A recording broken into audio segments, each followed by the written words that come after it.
A Year and a Day by Francis Rosenfeld. September. The Feast of Trumpets. The sun sets slowly in the sound of the trumpets, falling like a large orange ball into the sea. The trumpets kept calling as the light subsided, and the people looked out into the open waters from the elevated platform of the market square. Today we release our burdens. Cast all your regrets to the winds. Don't let them follow you into the future. As she spoke, she took a handful of sand from her pocket and scattered it into the winds. Ifa followed her example with almost mechanical gestures. She watched the grains of sand be carried by the breeze out to sea, and with them all the cares life had brought. Her heart felt lighter, but somewhat hollow too, and she expressed her misgivings to her grandmother. You are looking at things the wrong way, granddaughter, and burdening yourself with sadness in the process. It is easy to fall prey to the illusion that the years are falling off of you, like leaves off a tree. And when the last leaf has fallen, you are no more. We know that the tree will leaf out in the spring. It is not the time or the season that dictates what kind of leaves the tree will have then, but the very essence it holds inside. That is what persists through all the changes. Everything else is just dust in the wind. With these words, she took another handful of sand and scattered it, while the trumpets continued their piercing song. Don't attempt to keep the leaves on the branches through the wrong season, child. No sane tree would do that. It's easy to say that, Doyen, but I am not a tree. You are not mortal either, and yet you act as though, grandmother said, listening to the sound of the trumpets before the sun got completely swallowed by the sea. Last call, if there are any worries and upsets that you would rather not carry for another year, cast them away now. Ifa obeyed, scattering the last of the sand in her pockets and turning them inside out. The wallowing sounds continued, insistent, like a baby's cry. Who are they calling to? The girl whispered, suddenly realizing that the eerie sounds that accompanied the sunset were not meant for people, but for somebody or something out there in the open seas. There was no reason for her to believe this, but she knew it without a doubt. Ah, grandmother smiled. Now that is a mystery. Maybe they are calling for the twins. But, Doyen, the twins are still here. You say that because you are looking at the world through the lens of the things you already know. Who is to say that they can't be both here and there at the same time? Just because we can only see the footprints of reality, it doesn't mean reality is flat. You don't know that. Ifa protested the physical impossibility which challenged her view of life as a placid and docile river, well set in its unchangeable course. You are so young, child, and yet, against your will even, you know I'm right, grandmother said softly. The twins were standing very close to them, gazing with longing at the horizon, searching for themselves out there on the open seas. There had been a marked change in their behavior since summer solstice. They almost looked like they floated on top of life, undaunted by circumstances and events, like seasoned sailors maneuver a ship through varying seascapes, always focused on the journey, not the change in scenery. Since their unexpected conversation, Ifa got into the habit of following the twins around, despite the unspoken disapproval of several other caretakers who thought her familiarity with the divine was bordering on sacrilege. She watched their every move, fascinated by even the most mundane of their activities. She watched them eat, she watched them dress, she watched them busy themselves with various crafts, in an effort to discover in what way they had fashioned their very beings into an outlet for the divine. They looked so normal sometimes in their day-to-day activities that it seemed absurd to believe their form was a mirage, and every time she looked at them she saw their solid state where there was none. They made the semblance of their human bodies so unshakable that the knowledge their true form was so far removed from it made Ifa question all the things around her. Everything she'd ever taken for granted, almost to the point where she hesitated touching the floor with her feet every morning when she got out of bed, out of fear that its illusion of solidity would choose that particular moment to get dispelled, and she would find herself falling through it, all the way down to the center of the earth. Grandmother couldn't stop being entertained by Ifa's new take on reality, but did her best to resettle her world squarely on its foundations, also immaterial. That's the trouble with overthinking things, granddaughter. Pretty soon you are going to question whether the sun will come up in the morning. I am questioning whether the sun will come up in the morning, Ifa thought, but said nothing. The training of a caretaker teaches you the art of interpreting the things you see and living in your surroundings, in whatever form they happen to reveal themselves to you at the time. When I told you about the illusion of the real, you didn't believe it because you couldn't see it. Now that you see it, you let it control your life to the point where your life loses consistency. Learn balance. You don't get to choose between these two extremes. You have to incorporate both of them into your understanding of being. So, I continue walking the streets of Cray in full knowledge of the fact that they aren't real? Ifa asked, tormented. What is real? You thought you knew real yesterday and last month and the year before.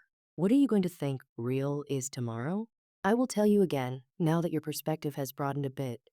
If you can't just be, you can't be anything. What does that even mean, Doyen? Ifa blurted, so upset she didn't watch her tone. Grandmother frowned. Watch your manners, granddaughter. Among other things, what that means is that you don't let your behavior and your moral code be dictated by the current appearance of things, especially since you know better. I'm sorry. Ifa looked down embarrassed.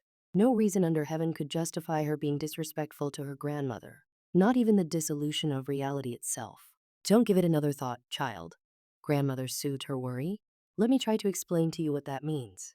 When you plant a seed in the ground, it's small and round and hard, but then it sprouts roots in a stem and leaves, and it looks like a weed the first year, and then it grows taller.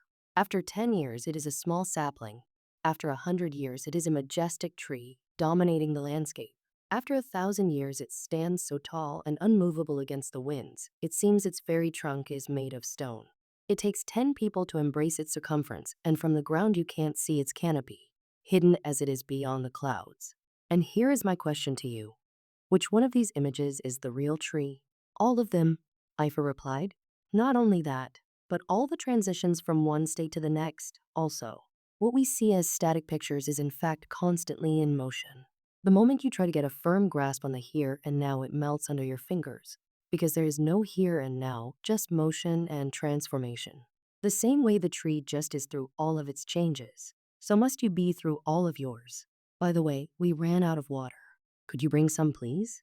Ifa looked at her grandmother puzzled, as if her request made no logical sense. Did I say something strange, granddaughter? Grandmother asked gently. No. Ifa shook her head, trying to put all the pieces of the conversation back together to figure out where the dissonance was. This is the balance I'm talking about. If water is needed in this moment, that's what you do. You carry water. Ifa went to the well in the garden and filled the water bucket. And while going through the familiar motions, she couldn't shake the uncomfortable feeling that she was bringing to the world tiny pieces of the twins to drink, mixed with only goodness knows what else. We're all in this together. Grandmother laughed at her misgivings. Now back to the twins. I said that they were both here and out into the ocean, but you found it preposterous because you can't see them in their form yet to come. For the divine, however, there is no past and future, just the wholeness of being with all of its details. And it was to that aspect of the twins that is too all-encompassing for us humans to understand, that the trumpets called out. Speaking of the current state of things, please stop gawking at the poor twins, granddaughter. One day they are going to run away from here just to escape your pestering. Don't you have anything else to do? Ifa wanted to point out that looking after the twins was in fact her primary duty, but she'd already gotten chided by her grandmother for being disrespectful that day, so she kept her opinion to herself.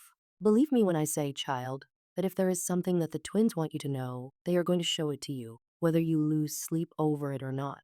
Ifa was quiet for a while, trying to take in all of reality, or absence thereof, and wrecking her mind trying to figure out how to fit together pieces that seemed to have nothing in common into a coherent and harmonious whole.